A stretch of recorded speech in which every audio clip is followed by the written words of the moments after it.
The Galactic Empire was ancient, vast, and certain of its supremacy. Its fleets patrolled 600 star systems. Its governors ruled unchallenged over hundreds of subject species, and its tribunals dispensed judgment as casually as a farmer threshing grain.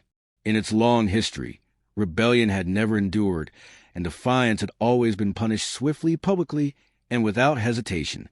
Among the younger civilizations scattered along the spiral arms of the Orion Arm, humanity was regarded as provincial, ambitious or fragmented, inventive but unruly, dangerous only to itself. The Empire tolerated their expansion into 38 colonial systems because human trade enriched imperial markets, and their military posed no serious threat.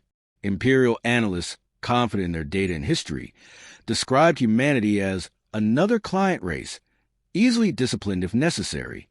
That assumption would prove fatal.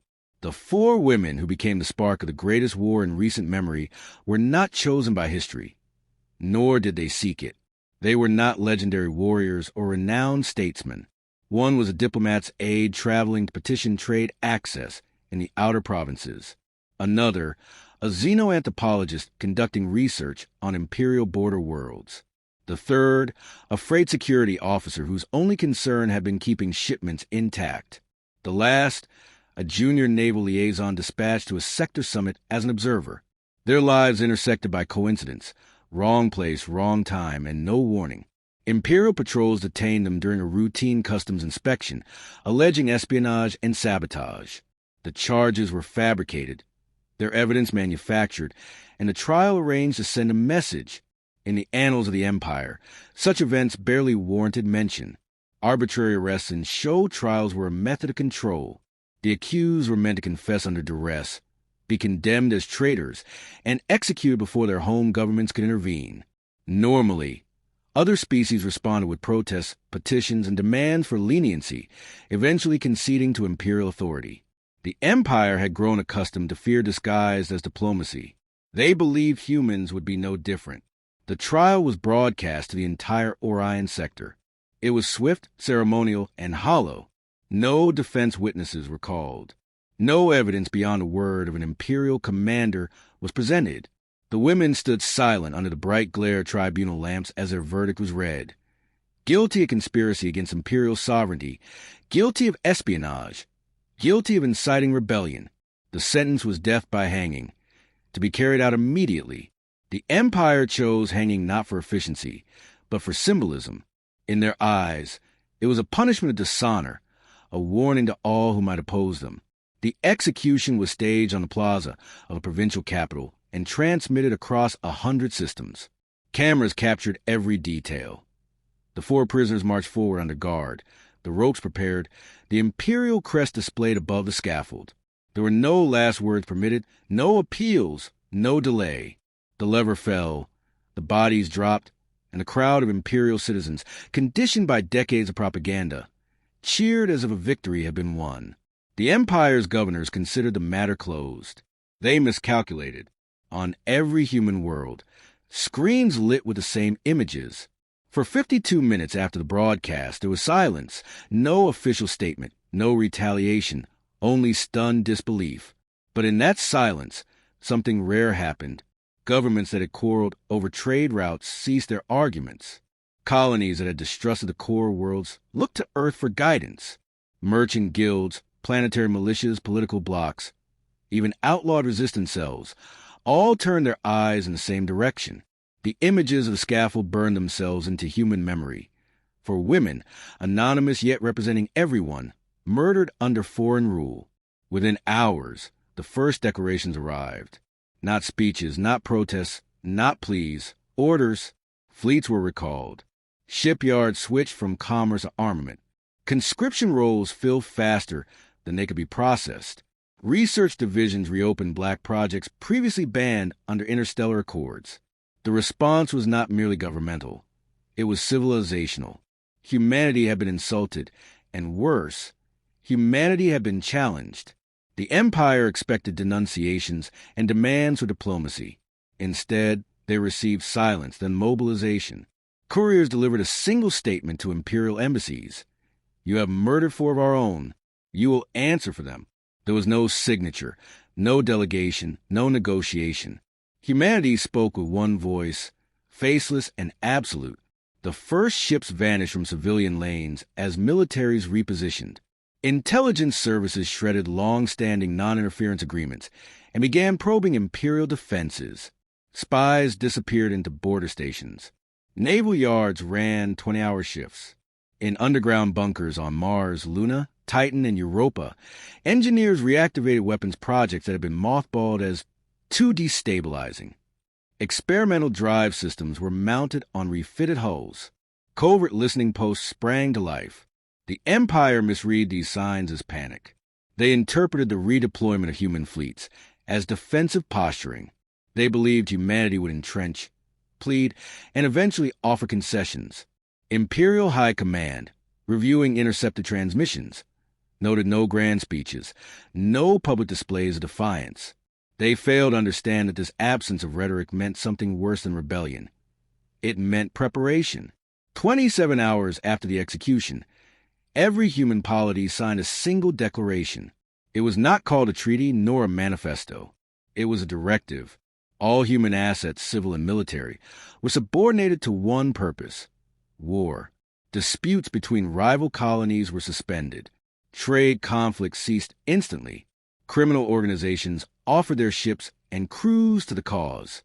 Human space became unified not by ideology, not by law, but by rage sharpened into resolve. The Empire continued its routine operations, unaware that it had awakened an enemy unlike any it had ever faced. Other subject races protested imperial brutality through sanctioned channels. Humanity did not protest. Others petitioned for mercy. Humanity prepared to annihilate. In the cold calculus of interstellar politics, the death of 4 prisoners should have meant nothing. Yet this time, history diverged. Intelligence briefings recorded an anomaly: the sudden disappearance of human merchant traffic from imperial sectors. Automated freight convoys halted without explanation. Civilian sensor beacons near human borders went dark. Patrols sent to investigate failed to return. The Empire attributed these disruptions to fear of reprisal. Their analysts reported that the humans are withdrawing from commerce to avoid conflict. They were half correct.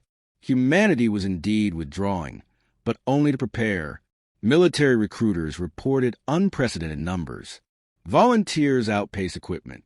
Shipwrights produced combat vessels at a rate that defied economic logic. Mining guilds stripped asteroid belts bare to supply rare metals.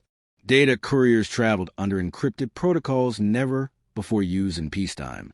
Rumors circulated among spacers about black fleets assembling beyond charted lanes, about weapon tests whose energy signatures registered on deep-range sensors. The Empire dismissed these as myths. The Empire's first strikes were perfunctory. Imperial fleets entered human space, expecting resistance to collapse under a single show of force. Patrol groups bombarded outlying colonies, destroyed orbital depots, and seized civilian transports. To the governors who ordered these actions, this was a routine pacification. But within days, Imperial commanders noticed something unprecedented. Human forces did not attempt to defend obvious targets. Instead of clashing head-on, they vanished, regrouped, and struck elsewhere. Convoys that should have been safe disappeared without a trace. Communication arrays failed at critical moments. Ammunition depots exploded from within, as if guided by unseen hands. The first formal engagement occurred over the mining world of Virel. Imperial warships expected a conventional defense, lines of human frigates protecting orbit, while planetary shields absorbed the opening barrage. What they encountered was emptiness. Sensors detected no organized fleet, no heat signatures, no radio traffic. Believing the colony abandoned, the Imperial Admiral ordered a landing operation. As troop carriers descended, long dormant orbital platforms activated and unleashed precision strikes, vaporizing landing craft in seconds. Simultaneously, human vessels emerged from stealth fields, bypassing the main Imperial escort to attack supply haulers at the rear. By the time the Empire regrouped, its invasion force was crippled, not by superior numbers, but by superior planning. Reports described human tactics as erratic, even suicidal. Ships engaged only when victory was certain or losses were strategically valuable. Crews willingly sacrificed themselves to delay Imperial reinforcements or lure heavier vessels into mined asteroid belts. To Imperial strategists, this behavior was illogical. In truth, humanity calculated every action. No ship died in vain. No missile was wasted. Every loss inflicted greater harm than its own cost. The Empire attempted escalation. A full battle fleet entered human-controlled space near the Sigma outpost, expecting to crush resistance in one overwhelming blow. But humanity refused to meet it openly. Instead, raiding squadrons attacked the fleet's fuel depots, severing its supply chain. Merchant vessels, converted freighters armed with improvised weapons, ambushed convoys, then disappeared into deep space using unpredictable trajectories. Imperial ships, built for dominance rather than pursuit, could not adapt. In less than 3 weeks, the mighty fleet was stranded, forced to withdraw without engaging a single major target. What made humanity dangerous was not superior technology, but speed of adaptation. Every captured fragment of Imperial hardware was studied, reverse-engineered, and redeployed in days. Weapons that had once outclassed human ships were copied, modified, and improved. Imperial commanders found themselves facing opponents who changed tactics every battle, rendering previous victories irrelevant. What worked on Monday failed by Friday. Human intelligence operations struck deeper than open combat. Border stations suffered cascading system failures after harmless software updates. Imperial officers disappeared on shore leave, later found dead with data cores missing. In one sector, an entire fuel refinery exploded due to a pressure anomaly, later traced of microscopic drones seeded by passing human couriers. These attacks sowed confusion and fear. No defensive protocol remained secure for long. As the war widened, humanity began to target Imperial logistics, the veins and arteries of its military. Rather than defend population centers, human fleets struck cargo routes, destroyed orbital shipyards, and crippled hyperlane relays. Civilian Imperial shipping ground to a halt. Economic pressure mounted, but the Empire mistook this for desperation rather than strategy. Imperial leaders believed humanity lacked the industrial base to sustain prolonged war. They failed to see that humanity did not intend to fight a prolonged war. Humans intended to break the Empire's back before attrition became a factor.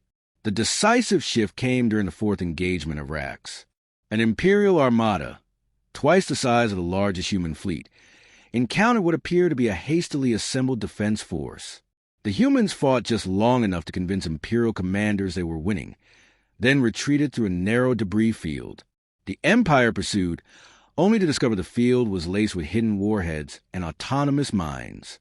In less than an hour, 2 dreadnoughts and 9 cruisers were lost. The surviving Imperial vessels limped home, their confidence shattered. For the first time, Imperial analysts use a term whispered by other species: Deathworlders. Humanity's ruthlessness extended beyond the battlefield. Where the Empire sought to intimidate by terror, humans sought to paralyze by uncertainty. Imperial garrisons received false orders, leading them into ambushes. Governors awoke to find their personal security compromised, their communications corrupted. In every conquered world, human insurgents appeared overnight, striking supply lines of precision before disappearing into civilian populations. Entire cities refused to cooperate with Imperial authorities, not out of loyalty to humanity, but out of fear of human retaliation. Human fleets grew stronger with every engagement. Captured Imperial vessels were not scuttled but repaired and pressed into service. Hybrid warships appeared. Human ingenuity fused with Imperial engineering. Propaganda broadcasts claimed humanity was desperate. Yet Imperial crews began to surrender rather than face capture. They had heard stories of human interrogators, not torturers, but cold, methodical analysts who extracted information without error and used it to dismantle entire battle plans. The Empire responded with overwhelming violence, reducing suspected human strongholds to ash. But humanity did not defend fixed positions.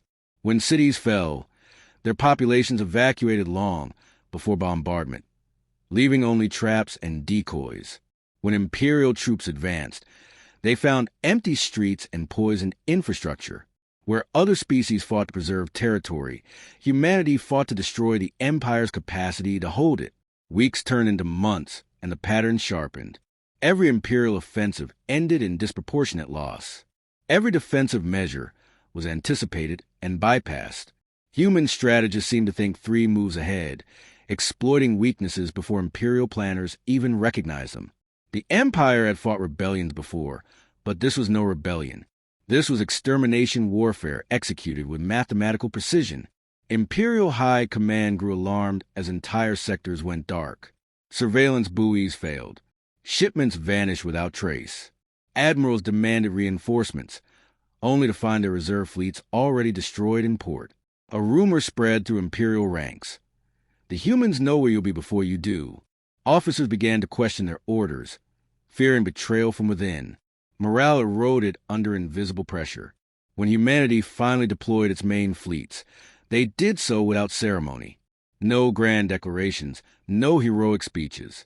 The first coordinated assault struck 3 Imperial star bases simultaneously, disabling their defenses in under 6 hours.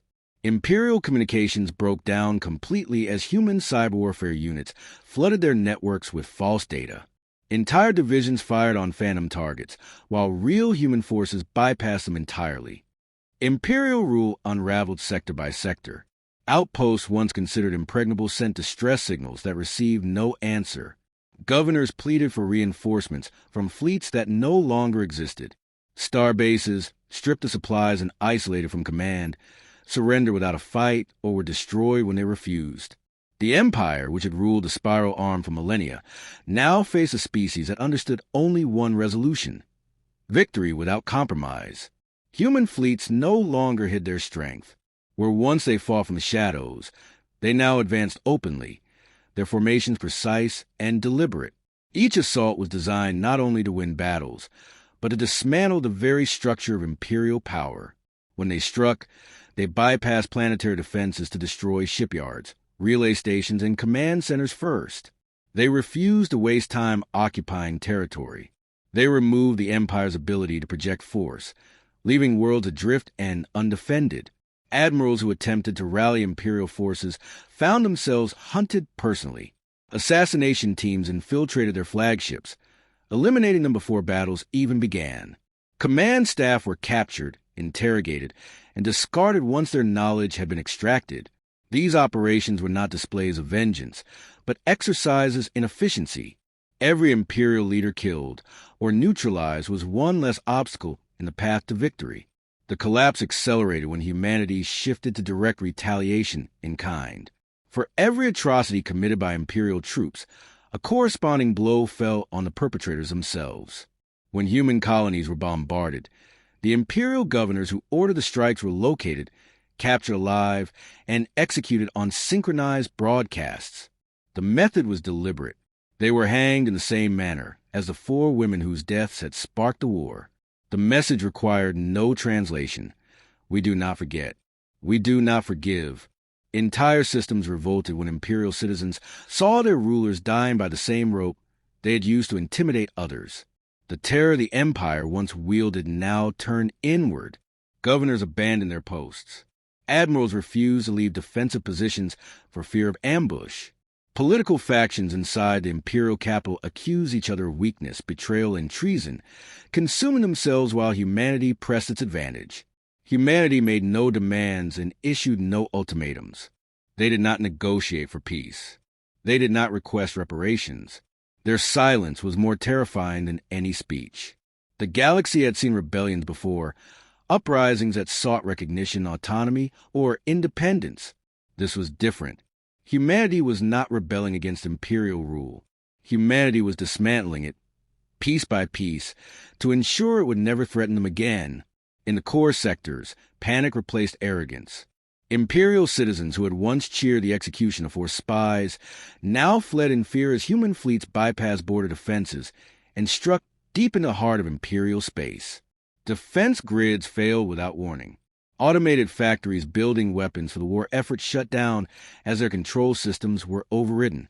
The Empire's own infrastructure betrayed it, turned against its masters by human cyber warfare. As Imperial strength crumbled, Humanity showed a restraint that made their campaign even more terrifying. Civilian populations were spared whenever possible. Non-combatants were given evacuation corridors. While Imperial fleets were annihilated without hesitation, humanity refused to slaughter the innocent indiscriminately. This was not compassion. It was calculation. By proving they could strike with surgical precision, humans made it clear their wrath was not chaos, but controlled purpose. Entire species that had once served the Empire watched this and understood the lesson. Humanity was not merely fighting for revenge. They were demonstrating that anyone who murdered humans would pay a price so catastrophic that no empire would ever attempt again. The scaffold that killed 4 women had become the symbol of what humanity would do to those who crossed them. The Imperial High Council, desperate to halt the devastation, offered concessions. They proposed reparations, withdrawal from human space, even public apologies.